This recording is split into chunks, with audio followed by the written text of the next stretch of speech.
नमस्कार, एकता क्रांति में आपका स्वागत है। मैं आपका दोस्त राहुल हिंदुस्तानी। फिलहाल कोली गांव के अंदर मौजूद हूँ। इस गांव की और इस जगह की खास बात है, जब जयप्रकाश जी ने पहला इलेक्शन लड़ा था तो पहली चाय इसी घर में थी, रमेश जी के घर पे। आज वही मौजूद है, जयप्रकाश जी हमारे साथ मौजूद है। जयप्रकाश जी, सबसे पहले हमारे चैनल में आपका स्वागत। आपसे एक बात पूछूंगा जी, आप यहाँ मौजूद हो, पहली चाय इस गाँव में थी और अभी भी चाय इस गाँव में है। कितने पुराने वर्कर है जी आप? जो पहला चुनाव मैंने लड़ा उस वक्त से लेकर के आज तक ये हमारे वर्कर नहीं, हमारे पारिवारिक साथी। जयप्रकाश जी, एक बात और पूछूंगा। जब एक बात बोली जाती है कि अब की बार हुड्डा सरकार, सब लोग बोलते हैं, आपका इंटरव्यू मैंने 5-6 बार देखा, आप बोलते अब की बार हुड्डा सरकार, मानते हैं हुड्डा सरकार कई बार आती है तो आप लोग क्या कुछ सुविधाएं देंगे?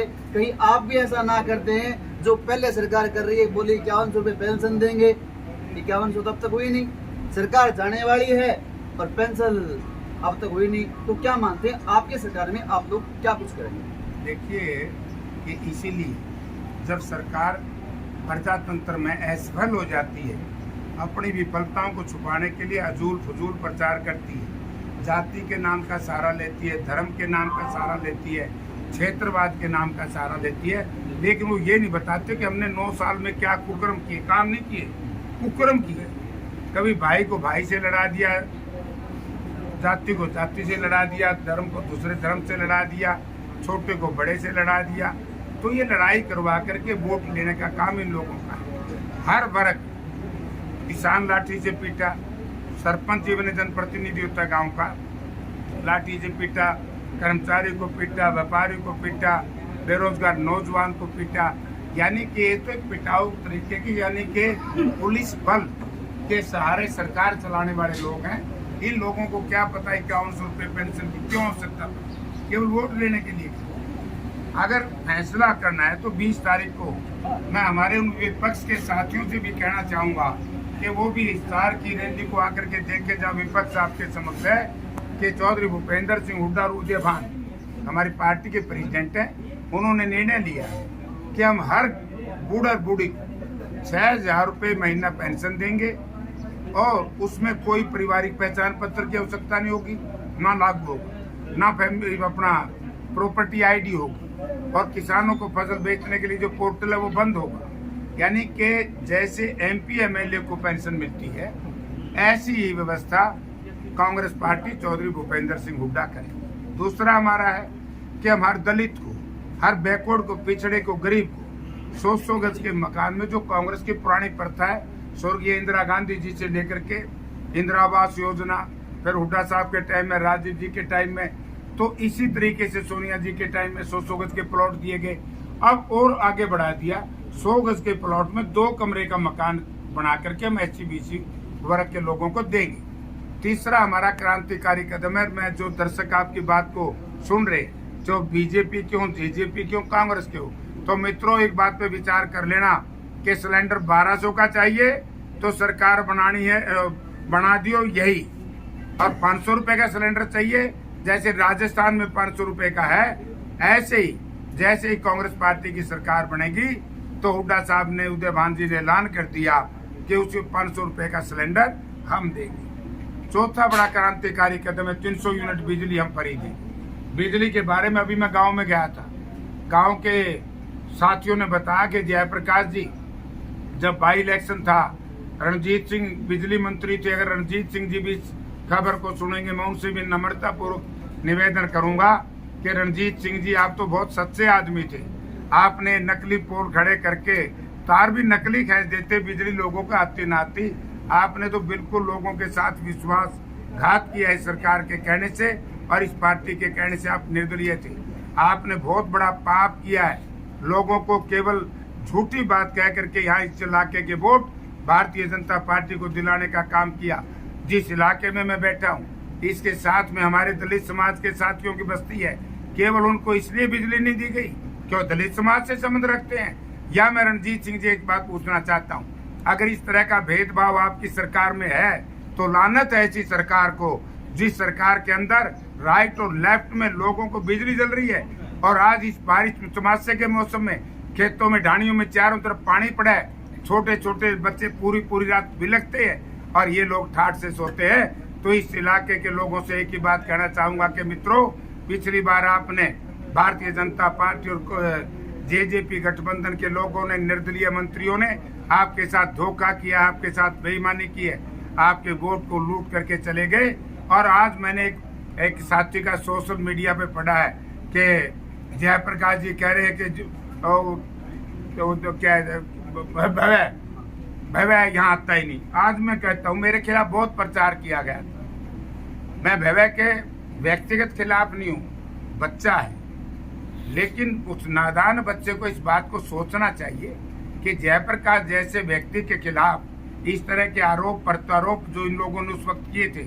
आज मैं इसलिए बार बार गांव में आ रहा हूँ, मैं ये सिद्ध करना चाहता हूँ कि जयप्रकाश कोड़ी का है, जयप्रकाश आदमपुर का है, और वो लोग भी सिद्ध करके दिखाए, मैं मान जाऊंगा। वो भी आकर के इस महीने में सोए तो खेतों में पता लग जाएगा। ड्रामा करते हैं। और मुझे तो बड़ी खुशी एक बात की है इस धन्यवाद दौरे से। यहाँ एक प्रचार था, एक प्रचलन था, दो परिवारों ने मिलकर के जात पात का जहर फैलाने का काम यहाँ किया। चौटाला परिवार ने और कुलदीप बिश्नोई के परिवार ने। आज जिस तरीके से मैं आज चौथा दिन है, मैं बिश्नोई जाति के भाइयों के बीच में जाता हूँ। जाति नहीं है बल्कि वो पंथ है। जाति तो अगर देखी जाए तो मैक्सिमम बिश्नोई जाट हैं, और दूसरी जातियों में भी बिश्नोई है, जैसे बनिया बरादरी है। तो उत्तर प्रदेश में बनिया एक एमएलए है, बिश्नोई इसको पंथ को मानता है, वो 29 नियम को मानता है। तो और मैं तो सबसे पक्का मानता हूँ, मेरे से पक्का बिश्नोई को हो नहीं सके। मैं दारू नहीं पीता, मांस नहीं खाता, व्यभिचारी नहीं हूँ, भ्रष्टाचारी नहीं हूँ, बीड़ी सिगरेट दारू नहीं पीता, पर्यावरण प्रेमी हूँ, जंगल में सोता हूँ। ठीक है कि नहीं? तो जो लोग यार व्यभिचारी हैं, भ्रष्टाचारी हैं, तो इस तरह की जो जेजेपी बीजेपी गठबंधन में मेरे खिलाफ इस तरह के आरोप लगाए, लोगों को बहका करके वोट लेकर के चले गए। आज सबसे ज्यादा जिस जाति की चर्चा बार बार करते हैं बिश्नोई भाइयों की, अब की बार जितना प्यार मुझे यहाँ मिला है बड़ा अद्भुत है, बड़ा पूर्व जबरदस्त प्यार मुझे।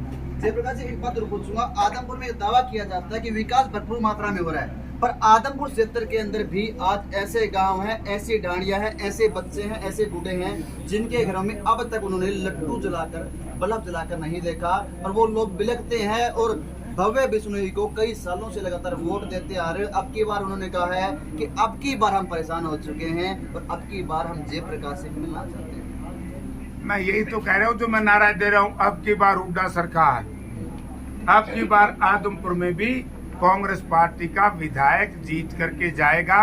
और मैं बड़े अदब और दावे के साथ कहता हूँ, बड़ी विनम्रता से कहता हूँ कि आदमपुर के वो भाई जो भावना में बह करके हमारे खिलाफ मतदान कर गए थे, वोट दे गए थे, मैं उनसे भी निवेदन करूंगा कि मित्रों 8 महीने बाकी है चुनाव में, 9 महीने, और इनसे परख लो, इनसे पूछ लो। अगर ये अपनी बात पे खरे उतरे तो इनको वोट दे देना, अगर ये खरे ना उतरे तो अब की बार इनको ये कहना, भैया कि आप लोग यहाँ से जाइए, क्योंकि ये जातियां, ये धर्म, ये क्षेत्रवाद की जो बात करने वाले लोग हैं वो इलाके और समाज के सबसे बड़े दुश्मन हैं। एक बात और पूछूंगा, 20 तारीख को आप बताते जा रहे हैं कि 20 तारीख को आपकी जो समस्याएं हैं वो लेकर हुड्डा साहब पहुंचेंगे, सुनेंगे आपकी बातें, तो 20 तारीख को लेकर आप लोगों की क्या कुछ तैयारी है?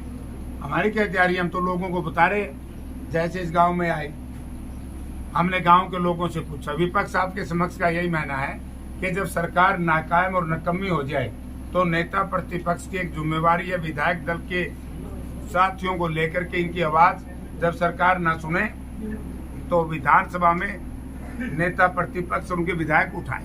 जैसे यहाँ गांव के लोगों ने कहा कि जयप्रकाश जी 3 महीने से बहुत बुरी हालत है, लो लाइंग एरिया हो गया है, फसलें बर्बाद हो गई, पानी निकलता नहीं, इसके लिए स्थायी प्रबंध कोई है नहीं। तो ये बातें हम भूपेंद्र सिंह हुड्डा के सामने रखेंगे ताकि वो सरकार जो गूंगी बैरी बन करके बैठी है उसके कान में आवाज डाले। दूसरी, जैसे ढाणियों की बात आई, पोल खड़े कर दिए, तार नहीं खींचे, और एक साथी ने तो ऐसा बताया, बोला जी मैं दलित समाज से हूँ, मेरा 3400 रुपये बिजली का बिल आ गया।